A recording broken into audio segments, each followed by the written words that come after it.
எல்லாரும் சந்தோஷமா இருக்கீங்களா? என்னமா நீ பாஸ்டருக்கு அடிபட்டிருக்கு சந்தோஷமா இருக்கியான்னு கேக்குறீங்களா? நம்மளுடைய தேவன் அவருக்கு அடிபட்டிருக்கு சரிதான், ஆனாலும் இதை விட பெரிய ஆபத்துல இருந்து தேவன் மக்களை பாதுகாத்திருக்கிறார். நம்ம சிச்சுவேஷன்ஸ் ஆக்சிடென்டான சிச்சுவேஷன்லாம் பாத்தீங்கன்னா இன்னும் கூட பெரிய அடிபட்டிருக்கலாம், ஆனா தேவன் வந்து நம்மளுடைய போட்டுக்கரை பாதுகாத்திருக்கிறார். சோ அதுக்காக நம்ம தேவனுக்கு நன்றி செலுத்தணும், அவருக்காக இன்னும் கூட ஜெபிக்கணும், ஜெபித்து கொள்ளுங்க. நான் இந்த இடத்துல நிக்க ரொம்ப சந்தோஷமா இருக்கேன். இதுக்கு முன்னாடி கூட இந்த தேவனுடைய வார்த்தை கிடைக்க ஒரு சான்ஸ் கிடைச்ச போது நான் இந்த மோசே சொன்னது போல நாக்கு மந்தமா இருக்கு, எனக்கு தமிழ் இப்ப சரியா பேச முடிய மாட்டேங்குது, இந்த மாதிரி ரீசன்ஸ் எல்லாம் சொல்லி நான் இதுல இருந்து எஸ்கேப் ஆயிட்டேன். ஆனா தேவன் அவருடைய சித்தத்தின்படி கிருபையாய் அகைன் கூட எனக்கு இப்படி ஒரு சான்ஸ் கிடைச்சதுல ரொம்ப சந்தோஷம். இந்த இடத்துல நின்று தேவனுடைய வார்த்தை கொடுப்பதில் நான் மிகுந்த மகிழ்ச்சி அடைக்கிறேன், மிகுந்த ஒரு பாக்கியமா கருதுறேன். சோ ஒரு மினிட் கூட ஜெபிப்போமா? ஏசப்பா நாங்க துதிக்கிறோம் எங்களை கிருபையா நேசிக்கிற நல்ல தகப்பனே, அப்பா இந்த அருமையான மத்திய வேலையில கூட உங்களுடைய சமூகத்துல நின்று உங்களுடைய வார்த்தை கொடுக்க மேலான பாக்கியத்தை கொடுத்திருக்கீங்க, நன்றி கர்த்தாவே. இந்த நாளில கூட என்ன தாழ்த்தி வறுமையா பண்ணிக்கிற ஏசப்பா, இந்த இடத்துல நிற்பதற்கு நான் தகுதி இல்லாதவர் ஏசப்பா. ஏசப்பா நான் வெறும் குப்பையும் தூசியுமானவர், ஒரு விஷயம் என்ன தகுதிப்படுத்துங்க, என்னுடைய பாவங்கள் சாபங்களின் ஆராதனைக்கும் இந்த தேவனுடைய வார்த்தைக்கும் ஒரு தடையாயிராதபடிக்கு என்ன இடத்தை பயன்படுத்துங்க ஏசப்பா. இந்த நாளில நீங்க என்ன பேசணும்னு நினைக்கிறீங்களோ அதை என்னுடைய நாவல போடுங்க. இந்த ஜனங்கள் என்ன தேடி வந்திருக்காங்கன்னு எனக்கு தெரியாது கர்த்தாவே, நீங்க மாத்திரம் அறிவீங்க. என்னுடைய நாவல் வழியா நீங்க பேசுகிற வார்த்தைகள் வெளிப்படட்டும் கர்த்தாவே, என்னுடைய சுயங்கள் வெளிப்படாதபடிக்கு நீர் தகுதிப்படுத்தி நீங்க பேசுகிறபடினா நமக்கு நன்றி கர்த்தாவே. நன்றி ஏசப்பா, இயேசுவின் நாமத்தில் ஜெபிக்கிற நல்ல பிதாவே, ஆமென். ஹல்லேலூயா, ஹல்லேலூயா. நான் இதுக்கு செய்தி தொடங்குறதுக்கு முன்னாடி எடுத்து வச்சிருந்த வசனம் அதே சேம் தான், ஏசாயா 9:6. இன்னொரு தடவை கூட வாசிக்கிறீங்களா? நமக்கு ஒரு பாலகன் பிறந்தார், நமக்கு ஒரு குமாரன் கொடுக்கப்பட்டார், கர்த்தத்துவம் அவர் தோளில் இருக்கும், அவர் நாமும் அதிசயமானவர், ஆலோசனை கர்த்தா, வல்லமையுள்ள தேவன், நித்திய பிதா, சமாதான பிரபு எனப்படும். நமக்கு ஒரு பாலகன் பிறந்தார், நமக்கு ஒரு குமாரன் கொடுக்கப்பட்டார். இந்த நாளிலே நமக்காக பிறந்த தேவனை ஆராதிக்கவும் அதை செலிப்ரேட் கொண்டாடுவதற்காகவும் இந்த இடத்துல நம்ம சேர்ந்திருக்கிறோம். இந்த நாள் தேவன் நமக்காக இந்த உலகத்துல வந்த நாள். தேவன் இந்த அண்ட சராசரங்களை படைத்த ஒரு தேவன், இந்த உலகத்துல இருக்க எல்லா காரியங்களை படைத்த ஒரு தேவன். அவர் வானத்திலே இருந்து அந்த பரலோகத்துல இருந்ததே எல்லா இடத்தையும் கண்ட்ரோல் பண்ணி எல்லாத்தையும் செய்ய முடியுமா இருந்துச்சு. ஆனாலும் தேவன் நம்மளோடு இருக்கும்படியாக இந்த உலகத்துல இறங்கி வந்தாரு. இந்த பழைய ஏற்பாட்டுல பாத்தீங்கன்னா அநேக இடத்துல வந்து தேவனுடைய பிறப்பை குறிச்சு அநேக வசனங்கள் இருக்கு, வாக்கு தத்தங்கள் இருக்கு. அந்த வார்த்தைகளை நிறைவேற்றுவதற்காக தேவனின் பிறப்பை குறித்து அநேக வாக்குத்தத்தங்கள் இருந்தது. அந்த வார்த்தை மாம்சமாகி ஒரு உருவமாகி ஒரு ஜீவனாகி நம்மளிடத்துல தேவன் வந்தார். இந்த உலகத்தை படைத்த தேவன் அங்கேயே இருந்து எல்லாமே இருந்திருக்கலாம். ஆனாலும் தேவன் இறங்கி வந்து நம்மளோட சமூகத்துல நம்மளோட கூட ஒரு மனுஷனாக இந்த உலகத்துல இறங்கி வந்தார். அந்த நாளை நம்ம இங்க கொண்டாட வந்திருக்கிறோம். சோ நம்ம யாரும் சோகமாலாம் இருக்கக்கூடாது, செலிப்ரேட் பண்ணணும். அதுல முதலாவதான காரியம் என்னன்னு பாத்தீங்கன்னா, தேவன் எப்படி இந்த உலகத்துல பிறந்தாருன்னு நம்ம பார்க்க போறோம். அதுல நீங்க இந்த கார்ட்டூன்ஸ் எல்லாம் பாத்திருக்கீங்களா? இந்த கார்ட்டூன்ஸ் எல்லாம் பார்க்கும்போது ஏதோ ஒரு விஷயம் நடக்குது, இல்லாட்டா ஒரு ராஜாக்கு ஒரு குழந்தை பிறக்குது, இல்லாட்டா ஏதோ ஒரு ஹீரோ இன்ட்ரோடக்ஷன், அந்த மாதிரி எல்லாம் பாத்தீங்கன்னா என்ன காமிப்பாங்கன்னா, ஒரு இந்த கடல் தண்ணி எல்லாம் வந்து கல்லு மேல மோதுற மாதிரி, இல்லாட்டினா எரிமலைகள் வெடிச்சு செதற மாதிரி, இல்லாட்டினா எர்த்குவேக் வர மாதிரி, பூகம்பங்கள் வர மாதிரி, இந்த மாதிரி நிறைய ரியாக்ஷன்ஸ் எல்லாம் காமிப்பாங்க. அதாவது ஒரு பெரிய சம்பவம் நடக்க போகுது அப்படின்றத காமிக்கிறதுக்காக இந்த மாதிரி நிறைய காரியங்களை காமிப்பாங்க. ஆனா தேவன் பிறந்த போது இந்த மாதிரி எதுவுமே நடக்கல. ரொம்ப அமைதியா அழகா ஒரு குழந்தையின் அழுகுரலோடு மட்டும்தான் தேவன் பிறந்தாரு. ரெண்டாவதாக என்ன பாக்குறோம்னா, எந்த இடத்துல தேவன் பிறந்தார்? தேவன் வந்து நினைச்சிருந்தாங்கன்னா ஒரு பெரிய ராஜா வீட்டுல பிறந்திருக்கலாம், இல்லாட்டினா ஒரு பெரிய பணக்காரங்க வீட்டுல பிறந்திருக்கலாம். 2 கொரிந்தியர் 8:9 எடுத்து வாசிக்கிறீங்களா? நம்முடைய கர்த்தராகிய இயேசு கிறிஸ்துவின் கிருபையை அறிந்திருக்கிறீர்களே, அவர் ஐஸ்வர்யம் உள்ளவராயிருந்தும் நீங்கள் அவருடைய தரித்திரத்தினாலே ஐஸ்வர்யவான்களாகும்படிக்கு உங்கள் நிமித்தம் தரித்திரனானாரே. அவர் ஐஸ்வர்யம் உள்ளவராயிருந்தும் செல்வந்தரா இருந்தும் நம்ம இந்த உலகத்துல பாக்குற மாதிரியான ஒரு ஐஸ்வர்யம் இல்லைங்க தேவனோடது. இப்ப இருக்கிற பில்கேட்ஸ் போலியோ இல்ல எலான் மஸ்க் போலியோ இல்ல வேற அம்பானி அதானி நமக்கு தெரிஞ்ச இந்த பணக்காரங்கள மாதிரியான ஒரு செல்வந்தரா தேவன் இருக்கல. இதை காட்டிலும் மேலான ஐஸ்வர்யம் உள்ளவரா இருந்தும் நமக்காக ஒரு தரித்திரராகி ஒரு மாட்டு தொழுவத்துல வந்து பிறந்தாரு. பிலிப்பியர் 2:8 கூட எடுத்து வாசிங்களேன். 2:8 லாஸ்ட் பகுதி.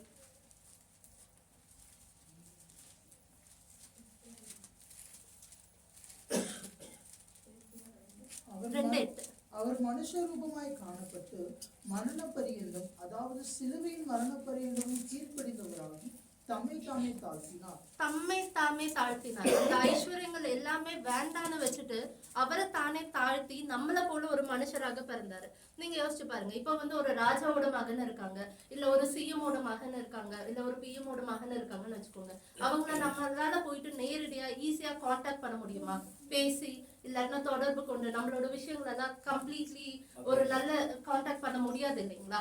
ஆனா இப்ப வந்து இந்த பீரியட்ல வந்து நிறைய சோசியல் மீடியாஸ் எல்லாம் இருக்கு. ஈஸியா வந்து நீங்க முதலமைச்சரை கான்டாக்ட் பண்ணலாம், இல்ல முதலமைச்சரோட பையனை கான்டாக்ட் பண்ணலாம் சொல்றாங்க. ஆனாலும் அதுல வந்து ஒரு இடையில பாத்தீங்கன்னா ஒரு தடை இருக்கு. நம்மளால எல்லாராலையுமே வந்து கம்ப்ளீட்டா ஒரு ராஜாவோடைய மகனையோ இல்ல ஒரு சிஎமோட மகனையோ போய் பார்க்க முடியாது.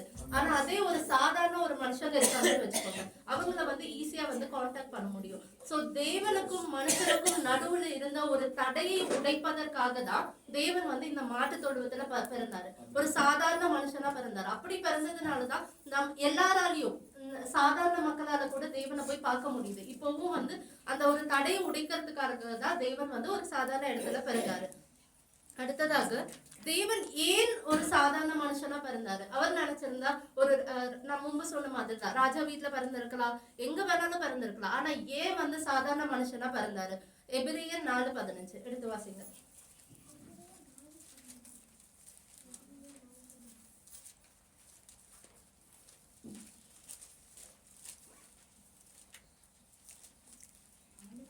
நம்முடைய பலவீனங்களை குறித்து பரிதபிக்க கூடாத பிரதான ஆசிரியர் நமக்கிராமல் எல்லா விதத்திலும் நம்மை போல சோதிக்கப்பட்டும் பாவம் இல்லாதவருமாய் இருக்கிற பிரதான ஆசிரியரே நமக்கு இருக்கிறார். அதாவது எல்லா விதத்திலும் நம்மை போலவே சோதிக்கப்பட்டும் நம்ம போல ஒரு மனுஷனா, ஏதோ ஒரு கொஞ்சம் கூட மேலான இடத்துல கூட அவர் இல்லைங்க. ஒரு பாஸ்டராவோ இல்ல ஒரு பிரதான ஆசாரியனாவோ அப்படி கூட அவர் வரலைங்க. அவர் வந்தது நம்ம போல எல்லாராலையும் நம்மள போலவே எல்லா விதத்திலும் சோதிக்கப்பட்டோம். அவர் பசியா இருந்தாரு, தாகமா இருக்கிறேன்னு கூட சிலுவையில இருக்கும்போது சொல்றாரு. ஏசு கண்ணீர் விட்டார்னு வேதத்துல வாசிக்கிறோம். நிறைய இடத்துல ரிஜெக்ஷன்ஸை ஃபேஸ் பண்ணாரு. சர்ச்ல போய் அவர் ப்ரீச் பண்ணும்போது நிறைய இடத்துல வந்து இந்த ஜனங்கள் எல்லாம் வந்து இவர் கல்லெறியணும் அந்த மாதிரிலாம் நினைச்சாங்க. அந்த மாதிரி சிச்சுவேஷன்ஸ்ல எல்லாம் இவர் ஒரு நிமிஷத்துல இவர் வந்து வெளியில வந்து நான் தான் தேவனுடைய குமாரன்னு காமிச்சிருக்கலாம். ஆனா எந்த இடத்துல அவர் காமிக்கவே இல்லை. அவர் ஒரு சாதாரண மனுஷனாவே நம்ம போல எல்லா சோதனைகளையும் ஃபேஸ் பண்ணி தான் அவர் ஒரு நல்ல மனுஷன், நம்மள போல ஒரு நார்மல் மனுஷனா தான் வாழ்ந்தாரு. நம்மள போலவே எல்லா கஷ்டங்களையும் எல்லா நஷ்டங்களையும் அவர் ஃபேஸ் பண்ணி எக்ஸ்பீரியன்ஸ் பண்ணி தான் ஒரு மனுஷனா வந்தாரு. அதனாலதான் அவர் சாதாரண மனுஷனா பிறந்தாரு. அவர் நினைச்சிருந்தா அட்லீஸ்ட் ஒரு பாஸ்டர் ரேஞ்ச்ல கூட பிறந்திருக்கலாம்ல. தேவனுடைய வார்த்தையை சொல்லணுன்றதுக்காக ஒரு தீர்க்கதரிசியாவோ இல்லைங்க ஒரு ஆசாரியராவோ பிறந்திருக்கலாம். ஆனா அவர் வந்து ஒரு நார்மல் மனுஷனா வாழ்ந்து நம்மை போலவே எல்லா கஷ்டங்களையும் ஃபேஸ் பண்ணணும் அப்படின்றதுக்காக தான் நார்மலான மனுஷனாக வந்தாரு. சோ இப்படி எல்லாம் செய்து தேவன் பிறந்துட்டார். பிறந்ததுக்கு ஒரு சாட்சி வேணும் இல்லையா? அந்த சாட்சியா யாரை தேர்ந்தெடுத்தார் தேவன்? லூக்கா 2ஆம் அதிகாரம். இப்ப ஸ்டார்டிங்ல நம்ம வாசிச்சதுதான் 2ஆவது அதிகாரம். நமக்கு ஒரு பாலகர் பிறந்தார், நமக்கு ஒரு குமாரன் கொடுக்கப்பட்டார், கர்த்தத்துவம் அவர் தோளின் மேல் இருக்கும். லூக்கா 2:10. தேவதூதன் அவர்களை நோக்கி, பயப்படாதிருங்கள், இதோ எல்லா ஜனத்துக்கும் மிகுந்த சந்தோஷத்தை உண்டாக்கும் நற்செய்தியை உங்களுக்கு அறிவிக்கிறேன். தேவதூதன் அவர்களை நோக்கி, இந்த அவர்கள் யாருங்க? மேய்ப்பர்கள், ஆடு மேய்ச்சிட்டு இருந்த மேய்ப்பர்கள். அவர்களை பார்த்துதான் சொல்றாரு, நமக்கு ஒரு தேவதூதன் அவர்களை நோக்கி இதோ எல்லா ஜனத்துக்கும் மிகுந்த சந்தோஷத்தை உண்டாக்கும் நற்செய்தியை உங்களுக்கு அறிவிக்கிறேன். அதாவது ஃபர்ஸ்ட் நியூஸ் கொடுத்தது, நீங்க தான் என்னோட பிறப்புக்கு சாட்சி அப்படின்னு ஃபர்ஸ்ட் ஒரு நியூஸ் கொடுத்தது யாருக்குன்னு பாத்தீங்கன்னா மேய்ப்பர்களுக்கு தான். இந்த பக்கத்துல பாத்தீங்கன்னா 3 ராஜாக்கள் வந்து தேவன் எங்கேயோ பிறந்திருக்காருன்னு அவங்களா கணிச்சு அவங்களா பார்த்த ஒரு நட்சத்திரத்தை கணிச்சு அவங்களா தேவனை தேடி போனாங்க. ஆனா இந்த சைட்ல மெய்ப்பர்கள் பாத்தீங்கன்னா, மெய்ப்பர்கள் தேவனை தேடி போல, தேவதூதன் மெய்ப்பர்களை தேடி போய் சொன்னாரு. அதாவது தாழ்மை உள்ள ஒருத்தரை, எல்லாராலையும் ஒதுக்கப்பட்ட ஒருத்தரை வந்து தேடி போனது தேவதூதன் தேடி போய் சொன்னாரு. சோ தேவன் எப்பொழுது பாத்தீங்கன்னா இந்த மாதிரி தாழ்மையான ஆட்களை தான் தேடி போறாரு. அதே இன்னொரு வசனம் கூட இருக்கு, லூக்கா 2:25. அப்பொழுது சிமியோன் என்னும் பெயர் கொண்ட ஒரு மனுஷன் எருசலேமில் இருந்தான். அவன் நீதியும் தெய்வ பக்தியும் உள்ளவனாயும் இஸ்ரவேலின் ஆறுதல் வரை காத்திருக்கிறவனாயும் இருந்தான். அவன் மேல் பரிசுத்த ஆவி இருந்தார். அடுத்த வசனம், கர்த்தருடைய கிறிஸ்துவை நீ காணும் முன்னே மரணம் அடைய மாட்டாய். கர்த்தருடைய கிறிஸ்துவை நீ காணும் முன்னே மரணம் அடைய மாட்டாய் அப்படின்னு சிமியோனுக்கு தேவன் ஒரு வாக்குத்தத்த வசனம் இருந்துச்சு. இப்போ பாத்தீங்கன்னா இந்த சிமியோன் வந்து ஒரு பெரிய ஆள் கிடையாது. ஒரு பெரிய அந்த காலத்துல பாத்தீங்கன்னா நிறைய ஞானிகள் இருந்தாங்க, நிறைய டாக்டர்ஸ் இருந்தாங்கன்னு வேதத்துல வாசிக்கிறோம். மத்தையும் வந்து ஒரு டாக்டரா இருந்தாங்கன்னு சொல்லி வேதத்துல வாசிக்கிறோம். அநேக புத்தகங்களை படித்த ஆட்கள் இருந்தாங்க, அநேக காரியங்கள் வான சாஸ்திரங்களை படித்த ஆட்கள் இருந்தாங்கன்னு பார்க்கிறோம். ஆனா அவங்களுக்கெல்லாம் போய் கிறிஸ்துவை காணும் முன்னே நீ மறிக்க மாட்டேன்னு சொல்லப்படல. சிமியோன் யாருன்னே தெரியாது. இது தவிர வேற எந்த இடத்துக்காவது இந்த சிமியோனுக்கு பத்தி ஏதாவது சொல்லியிருக்கான்னு சொல்லப்படல. ஆக்சுவலி இந்த சிமியோன் யாருமே இல்லாத, யாருன்னே தெரியாத ஒரு பர்சன் கிட்ட போய் அவன் வந்து தெய்வ பக்தி உள்ளவனா இருந்த காரணத்தினால கிறிஸ்துவை காணும் முன்னே நீ மறிக்க மாட்டாய் அந்த மாதிரி சொல்லியிருக்காங்க. சோ கடைசியாக கூட லூக்கா 2:7 எடுத்து வாசிங்களேன். அவள் தன் முதற் பேரான குமாரனை பெற்று சத்திரத்திலே அவர்களுக்கு இடமில்லாது இருந்தபடியினால். இப்ப நம்ம ஸ்டார்டிங்ல வாசிச்சதுதான். இந்த யோசேப்பும் மேரி மரியாளும் இதுக்காக குடியுரிமை எழுதுறதுக்காக அவங்க வந்து பெத்லஹேமுக்கு போயிட்டு இருக்காங்க. போயிட்டு இருக்கும் போது எங்கேயுமே அவங்களுக்கு இடம் இல்லை. அப்ப சத்திரத்துல இடம் இல்லாததுனால அப்படின்னு சொல்லி வேதத்துல வாசிக்கிறோம். அதே போலதான் இன்னைக்கு நம்மளோட வாழ்க்கையிலும் பல இடங்களிலே தேவனுக்கு இடம் இல்லாம போயிட்டு இருக்கு. நம்ம வந்து ஒரு கிறிஸ்தவர்களா இருக்கிறோம், கிறிஸ்துமஸ கொண்டாடுறோம், நிறைய சர்ச்சுக்கு போறோம், நல்லது பண்றோம், எல்லாம் பண்றோம். ஆனா நம்மளுடைய வாழ்க்கையில எல்லா இடத்துலயுமே கிறிஸ்து எப்பவுமே இருக்கிறாரா அப்படின்னு கேட்டா நிறைய சூழ்நிலையில கிறிஸ்துவனுக்கு இடம் இல்லாத சிச்சுவேஷன் தான் வந்திருக்கு. சோ இந்த கிறிஸ்துமஸ் நாளில உங்களுக்கு வந்து நிறைய கிஃப்ட்ஸ் கிடைச்சிருக்கலாம். உங்களுடைய போதகர் உங்களுக்கு பரிசு கொடுத்திருக்கலாம், இல்ல உங்களோட குழந்தைங்க பரிசு கொடுத்திருக்கலாம், இல்ல உங்க பேரண்ட்ஸ் வந்து உங்களுக்கு பரிசு கொடுத்திருக்கலாம். ஆனா இந்த கிறிஸ்துமஸ் தினத்தின் மிகப்பெரிய பரிசு கிறிஸ்து தான். அந்த கிறிஸ்துவை ஏற்றுக்கொள்ள நீங்களா ரெடியா இருக்கீங்களா? உங்களை நீங்க தாழ்த்துனீங்களா? இந்த ஸ்டார்டிங்ல பார்த்தது மாதிரி தாழ்மை உள்ளவர்களை தான் தேவன் தேடி போயிருக்கிறாரு. மெய்ப்பர்களை சிமியோனை தேடி போனது போல தாழ்மையா தாழ்த்தி நீங்க வந்து இந்த மிகப்பெரிய கிறிஸ்துமஸின் மிகப்பெரிய பரிசான கிறிஸ்துவை ஏற்றுக்கொள்ள ரெடியா இருக்கீங்களா? ரெடியா இருக்கீங்கன்னா எல்லாரும் கூட பிரேயர் பண்ணுவோம். முழங்கால் படிடுவோமா? ஸ்தோத்திரம் கர்த்தாவே, ஸ்தோத்திரம் கர்த்தாவே, ஸ்தோத்திரம் ஏசப்பா. ஏசப்பா எங்களை நாங்கள் தாழ்த்துக்கிறோம்னு சொல்லுங்க. எங்களுடைய வாழ்க்கையில கர்த்தாவே உங்களுக்கு நாங்கள் இடம் கொடுக்கிறோம்னு சொல்லுங்க. இந்த கிறிஸ்துமஸின் மிகப்பெரிய பரிசு எங்களுக்கு வேணும்னு சொல்லுங்க. சொல்லுங்க கர்த்தாவே. ஏசப்பா நாங்கள் துதிக்கிறோம். ஏசப்பா துதிக்கிறோம். ஏசப்பா பெரிய ஒரு விஞ்ஞானி ஒரு விமானத்தை கண்டுபிடித்தார். விமானத்தை கண்டுபிடித்து அதை ஆகாயத்திலே செலுத்தி பல நாட்கள் வீட்டுக்கு வர வேண்டும். ஆதி நாட்கள்ல ஒரு விமானம் கண்டுபிடிக்கப்பட்டது. விமானம் கண்டுபிடிக்கப்பட்ட உடனே அவர் கொஞ்ச நாள் கழித்த உடனே இந்த விமானத்திலிருந்து அவருடைய மனைவிக்கு ஒரு லெட்டர் கடிதம் போட்டார். அந்த காலத்துல நான் வீட்டுக்கு வர போறேன், இந்த கிறிஸ்துமஸ்க்கு உங்களோடு கூட நான் தங்கியிருக்க போறேன் அப்படின்னு சொன்னார். அந்த மனைவிக்கு ரொம்ப சந்தோஷம். இத்தனை ஆண்டுகள் என் கணவன் என்னோடு இல்லை, இந்த வருஷமாவது என்னுடைய கணவன் இந்த கிறிஸ்துமஸ் நாட்கள்ல எங்களோடு கூட இருக்கிறார் சொல்லி எல்லாம் வீடா போய் சொன்னாலும் என் கணவன் வரப்போறாரு கிறிஸ்துமஸ்க்கு, என் கணவன் வரப்போறாரு கிறிஸ்துமஸ்க்கு அப்படின்னு சொன்னாங்களாம்.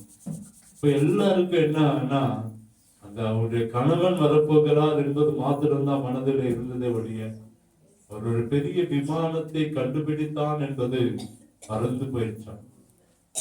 எல்லாருக்கும் என்னன்னா இவருடைய கணவன் வீட்டுக்கு வர போறாரு, இவ்வளவுதான் அந்த ஊருக்கே தெரிந்தது.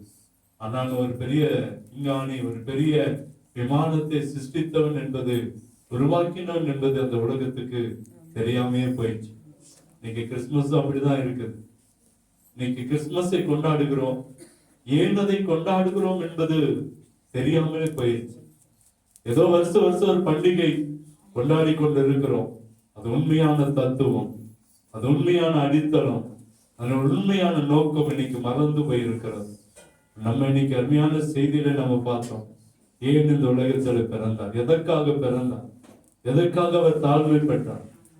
தாழ்மைப்படுகிறவர்களுடைய உள்ளத்துல இயேசு பிறக்கிறார் என்பதுதான் நிதர்சனமான உண்மை. இன்னைக்கு ஆண்டவர் அந்த நோக்கமே நம்மளை தாழ்மைப்படுத்தணும். ஒரு பெரிய பண்டிகை நாட்கள் தான். இன்னைக்கு பெருமையும், இன்னைக்கு பல விதமான செலவுகளும், பல விதமான ஆகாரங்களும் துணிகளும் இன்னைக்கு பரிமாறுகிற ஒரு காலங்கள். ஆனால் உண்மையான நோக்கம் இயேசு கிறிஸ்து தாழ்மையில அவதரித்த ஆண்டவர். இந்த புல்லணையில சத்திரத்துல இடமில்லாத இடத்துல அவர் ஒரு புல்லணையில இயேசு கிறிஸ்து பிறந்ததை நம்மளால மறக்க முடியாது. ஏன்னா நமக்கு ஒரு தாழ்மையை கற்றுக் கொடுத்து இருக்கிறார். இன்னைக்கு ஆண்டவர் பிறந்த நோக்கம் இன்னைக்கு கிறிஸ்துமஸ் நாட்கள்ல நடக்கணும். ஏதோ ஒரு வந்தா வீட்டுக்கு வந்து அவங்க அந்த மனைவியோடு சந்தோஷமா இருந்தான்றதை விட அவனுடைய உண்மையான பரிகாரம், அவனுடைய உண்மையான பரிதானம் என்ன, அது உண்மையான அவனுடைய பிரதிபலிப்பு என்னன்னா, அவன் ஒரு பெரிய விஞ்ஞானி, ஒரு பெரிய பிளைட்ட விமானத்தை கண்டுபிடித்தவன். அது மறந்து போய் அவனுடைய கணவனாய் மாறினான். அந்த நிலைமை இல்லை. அந்த உண்மையான கிறிஸ்து பிறந்தது இன்னைக்கு எதற்காக என்ன, நம்மளை தாழ்மைப்படுத்த. அதற்கு மேலாய் நம்முடைய உள்ளத்துல இயேசு பிறக்க நினைக்கிறான். உள்ளத்துல இயேசு பிறக்க நினைக்கிறான். உள்ளத்துல இயேசு இருக்கிறாரா அன்றைக்கு கேட்போமா? என் உள்ளத்துல இயேசு இருக்கிறாரா? என் உள்ளத்துல இயேசு இருக்கிறாரா? என் உள்ளத்துல இயேசு இருக்கணும். அதுதான் உண்மையான கிறிஸ்துமஸ். நம்ம இன்னைக்கு செலிப்ரேட் பண்ணலாம், கொண்டாடலாம், புது துணி போடலாம், இன்னைக்கு நல்ல ஆகாரங்கள், நல்ல ஜாலியா இருக்கலாம். அது ஆண்டவர் விரும்புகிறது தான். பிறந்த நாள் ஆண்டவருடைய பிறப்பை சந்தோஷமா கொண்டாடணும்னு தான் ஆண்டவர் விரும்புறார். அதே நேரத்தில் அவர் நம்முடைய உள்ளத்துல, நம்முடைய இல்லத்துல பிறந்திருக்கணும். இன்னைக்கு இந்த கிறிஸ்துமஸ் தினத்தில், இந்த 2025 இந்த டிசம்பர் 25ஆம் நாள்ல ஆண்டவர்கிட்ட ஒரு பொருத்தனை பண்ணுவோம். ஆண்டவர் எங்களுக்குள்ள அந்த தாழ்மையை கற்றுக் கொடுங்க. அந்த தாழ்மை இருந்த இயேசு நம்ம உள்ளத்துல பிறப்பான். நம்முடைய பெருமையோ, நம்முடைய வேண்டாத காரியங்களை வெளியே வந்துச்சுனாலே இயேசு நம்ம உள்ளத்துல பிறப்பான். நிச்சயமா ஒரு அற்புதம் நடக்கும். ஆகவே ஆண்டவர் நம்மளை கைவிடவே மாட்டார். நான் போன வாரம் கூட சொன்னேன், இந்த வருஷத்தை ஆரம்பித்தவர்கள் இந்த வருஷத்தை முடிக்க கிருபை கொடுக்கும். அது மாற்றப்படாத பிரமாணம். அதனாலதான் ஆண்டு சொல்ற உள்ளத்துல வரணும். நம்முடைய உள்ளத்துல இயேசு பிறந்தா போதும், ஒரு அற்புதம் நடக்கிட்ட. எல்லா கரங்களை தட்டி ஆண்டவரே நீங்க எவ்வளவு உள்ளத்துல வாங்கப்பா, எங்க உள்ளத்துல வாங்க, எங்க உள்ளத்துல வாங்கன்னு சொல்லுவோமா? நம்ம உள்ளத்துல பிறந்து, அந்த இல்லத்துல பிறந்து அவர் வந்த நோக்கம் இந்த உலகத்துல நிறைவேறணும். நிச்சயமா கர்த்தர் நம்மை ஆசீர்வதிப்பார். எங்களை கிருபையாய் நேசிக்கிற அன்பு நல்ல தகப்பனே, இந்த காலை வேளை ஆராதனையில ஆண்டவரே நாங்கள் இயேசு ஏன் இந்த உலகத்துல பிறந்தார் என்று சொல்லி கற்றிருக்கிறோம். ஆண்டவரே ஏற்கனவே தெரிந்த காரியங்களா இருந்தாலும் இன்னைக்கு மீண்டுமா இயேசு ஏன் பிறந்தார், எதற்காக இந்த உலகத்துல வந்தார், அவர் வந்த நோக்கம் என்ன, அந்த வந்த நோக்கம் எப்படி நம்முடைய வாழ்க்கையில பிரதிபலிக்கும் என்பதை எங்களோடு பேசி இருக்கிறேன். நன்றி. செய்தி கொடுத்த மகளை உடைய கரத்துல வைக்கிற ஆசீர்வதிங்க, இன்னும் எடுத்து பயன்படுத்துங்க. கேட்ட சத்தியம் எங்கள் வாழ்க்கையில நாங்கள் எங்கள் வாழ்க்கையில அதை அபியாசப்படுத்த, அது எங்கள் வாழ்க்கையில அப்படியே நாங்கள் செய்து முடிக்க கிருபை கொடுங்க. வந்திருக்கிற ஒவ்வொருவரையும் ஆசீர்வதிங்கப்பா. ஆண்டவரே இந்த பிறப்பின் நல்ல நாளில உலகம் முழுதும் சாஸ்திரமாய் அன்றரை உலகம் முழுதும் அன்றரை சாஸ்திர முறைப்படி, உலகம் முழுதும் பாரம்பரிய முறைப்படி நடந்தாலும் நாங்கள் உமக்கு பிரியமானதை செய்ய கற்றிருக்கிறோம். ஆண்டவரே இன்னைக்கு உமக்கு பிரியமானதை செய்ய எனக்கு கிருபை பாராட்டி இருக்கிறேன். நன்றி ஆண்டவரே. இந்த ஆராதனைகளால் வர முடியுமான்னு கூட நினைத்த நேரங்கள், ஆனால் கர்த்தர் எங்களை கொண்டு வந்திருக்கிறீரே, உமக்கு ஸ்தோத்திரம். இந்த கிறிஸ்துமஸ் நாட்கள் உங்க சபையில, உங்க சமூகத்துல வந்து நிக்கிற ஒரு பெரிய கிருபையை இங்க அத்தனை பேருக்கு கொடுத்திருக்கிற உமக்கு நன்றி ஆண்டவரே. வந்தவர்கள் வந்தவண்ணமாய் போகாதபடி திருப்தியோடு ஆசீர்வாதத்தோடு கர்த்தர் எங்கள் உள்ளத்துல இல்லத்துல பிறந்திருக்கிறார். நிச்சயமா எங்கள் வாழ்க்கை ஆசீர்வதிக்கப்படும் என்று நிச்சயத்தோடு கடந்து போக உதவி செய்யுங்க. பிறந்த நாள் கொண்டாட பிள்ளைகளுக்காக ஜெபிக்கிறவங்களையும் ஆசீர்வதிங்க ஆண்டவர். வந்திருக்கிற ஒவ்வொருவரையும் ஆசீர்வதிங்க. புதிதாக அநேகர் பார்க்கிறோம் ஆண்டவரே, அப்படியே நீங்க ஆசீர்வதிங்க ஆண்டவரே. அப்படியே பிரயாசங்கள் ஆசீர்வதிக்கப்படட்டும் ஆண்டவரே. அப்படியே குடும்பம் ஆசீர்வதிக்கப்படட்டும். இந்த சபைக்குள்ள வந்திருக்கிற சிறியோர் பெரியோர் எல்லாரையும் உடைய கருத்துல வைக்கிறோம். நீங்க ஆசீர்வதிங்க ஆசீர்வதிங்க ஆசீர்வதிங்க. நன்மையும் கிருபையும் சமாதானம் ஆசீர்வாதங்களும் நன்மைகளும் உண்டாக வேண்டும் என்று சொல்லி ஜெபிக்கிறோம். இயேசுவின் இன்ப நாமத்தில் ஜெபிக்கிறோம்.